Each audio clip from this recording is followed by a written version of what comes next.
Hi there, Scorpio.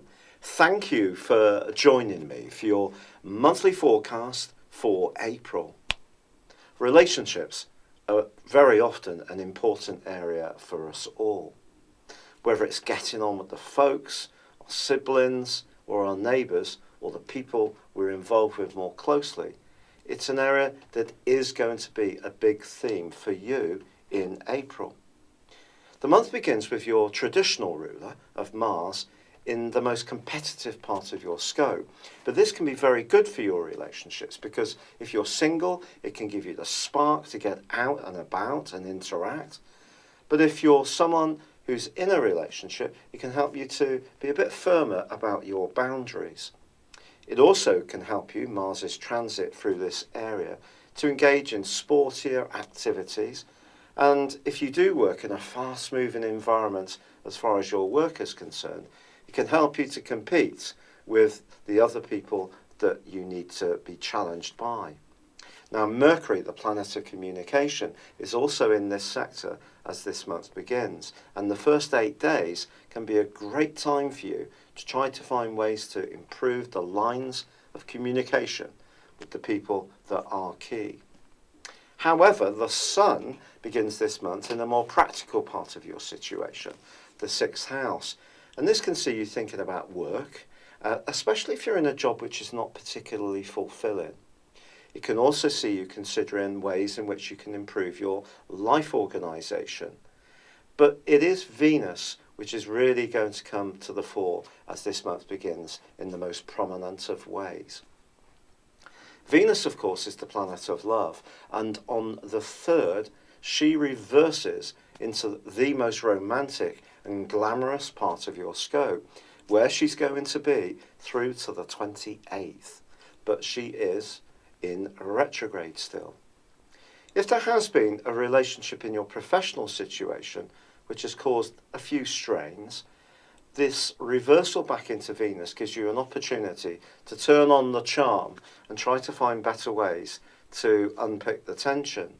But there is a quarter moon which occurs on the on the 3rd day of this month too, in your sister water sign of Cancer.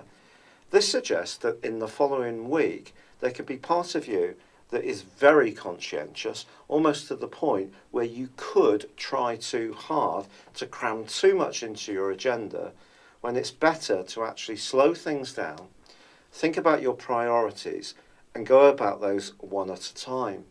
It's also going to be important to consider your obligations.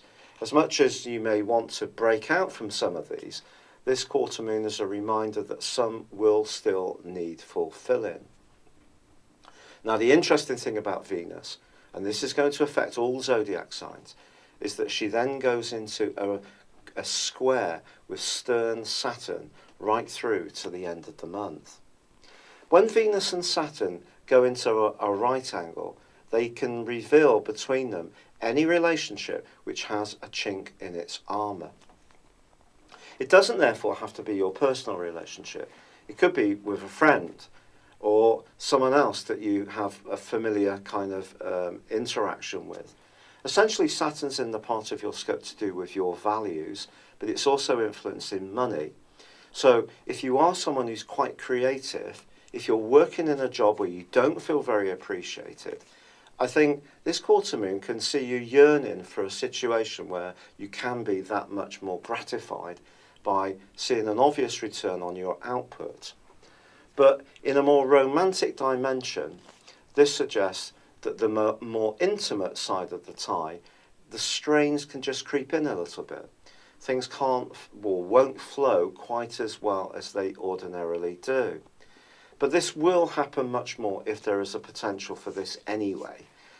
Under some situations, when Venus squares Saturn, relationships can come to a complete close. I just have to be truthful about that. But this doesn't mean to say that this is going to happen to your relationship. It's just a factor in the background.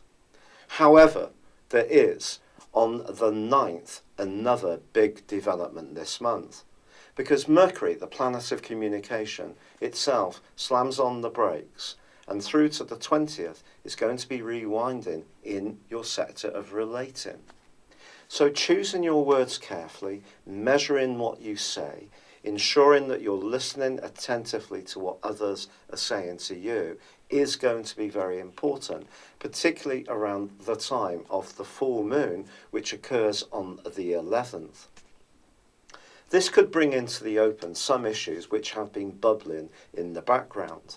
And it's possible that some of these may be more psychological issues. And if you have been feeling a little bit weary or not quite yourself or not quite as in tune with your situation as much as you would like, don't discount that some of the impact of the more spiritual elements of your situation can be coming out. However, this full moon has a wonderful upside because it's linking with Jupiter, the planet of revelations, of growth.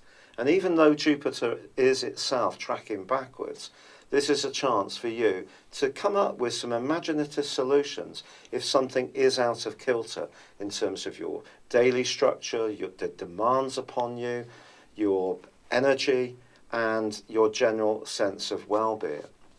However, there is a fantastic development for you when the Sun arrives on the 20th in the sign of Taurus. So what happens here is that although Mercury is tracking backwards and the Sun is going forwards, the Sun is going to move into this area and reinforce just before Mercury inverses back into the sign of Aries. But the Sun is going to reinforce for the last 10 days of this month the potential around your relationships, along with a delicious new moon on the 26th.